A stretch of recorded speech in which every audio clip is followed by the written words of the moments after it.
ሰላም ይብዛላችሁ ወገኖቼ ባላችሁበት ስፍራ ሁሉ ወንድማችሁ የጌታ አገልጋይ ቄስ ኃይሉ ዘሪሁን ነኝ።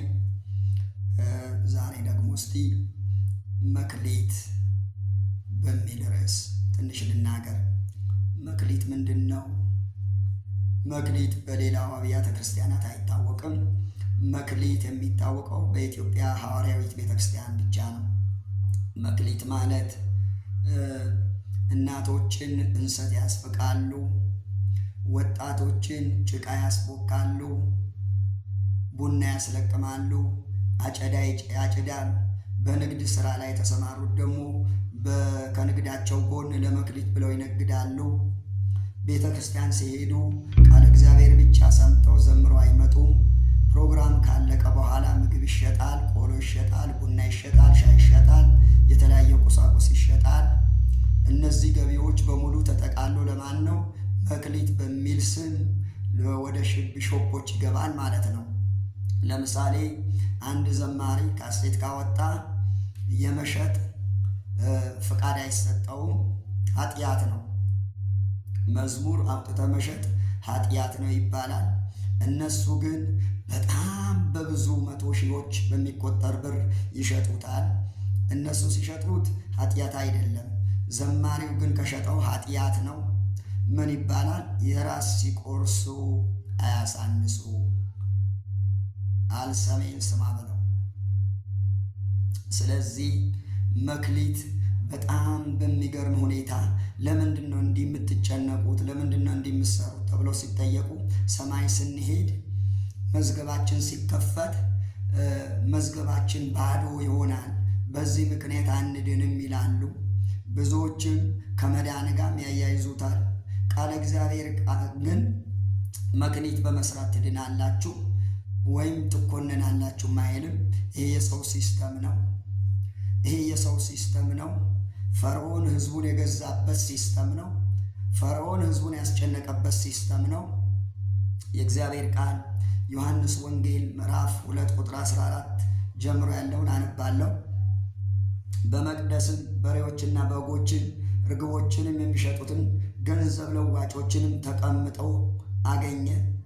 የገመድም ጅራፍ አበጅቶ ሁሉንም በጎችንም በሬዎችንም ከመቅደስ አወጣቸው። የለዋጮችንም ገንዘብ አፈሰሰ፣ ገበታዎቻቸውንም ገለበጠ። ገለበጠ። ምንድን ነው እዚህ ስፍራ ላይ የሚለው?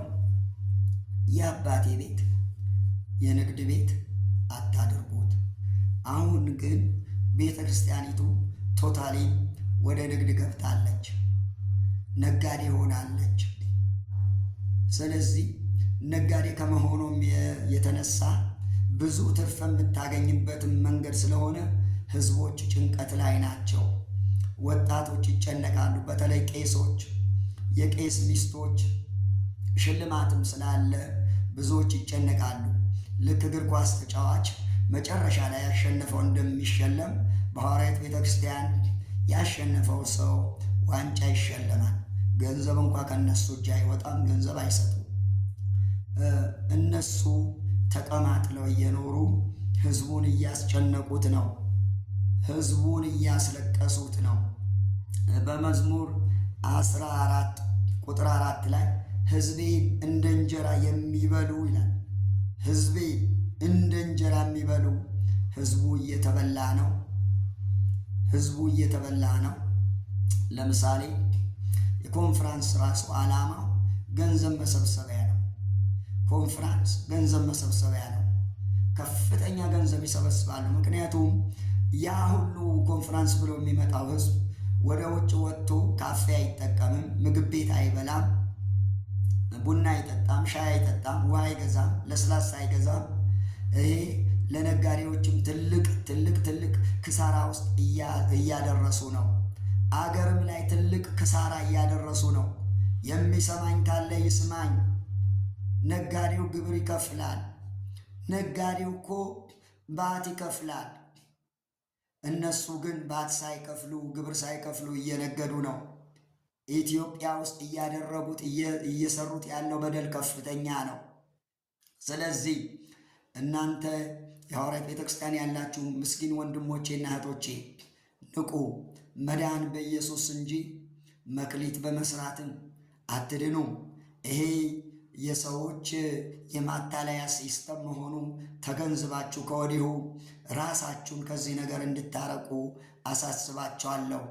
መክሊት ማለት የቱ ጋ ነው ምግብ ሽጡ ያለን? እንደውም ጌታችን ኢየሱስ ክርስቶስ ቅድም እንዳነበብኩላችሁ የአባቴ ቤት የንግድ ቤት አታድርጉት። የሚሸጡትን ነገሮች እኮ ገለበጣቸው። ጅራፍ እኮ ሰርቶ እየገረፈ አወጣቸው። እንደ የንግድ ቤት አታደርጉብኝ አለ። እንዴት ነው በቤተ ክርስቲያን ውስጥ የሚነገደው? ተነግዶስ እዛ አካባቢ ላለው እኮ ቸርች አይደለም እኮ ተሰብስቦ አዲስ አበባ ነው የሚመጣው። ጥቂት ሰዎች እንደ ልባቸው ውጭ ሀገር ዘንጠው ትውልዳቸው ሁሉ እየዘነጠ የሚኖርበት መንገድ ነው። ዘመናዊ መኪና የሚገዙበት ነው። እባካችሁ ንቁ፣ ንቁ፣ ንቁ፣ ንቁ። ተባረኩ።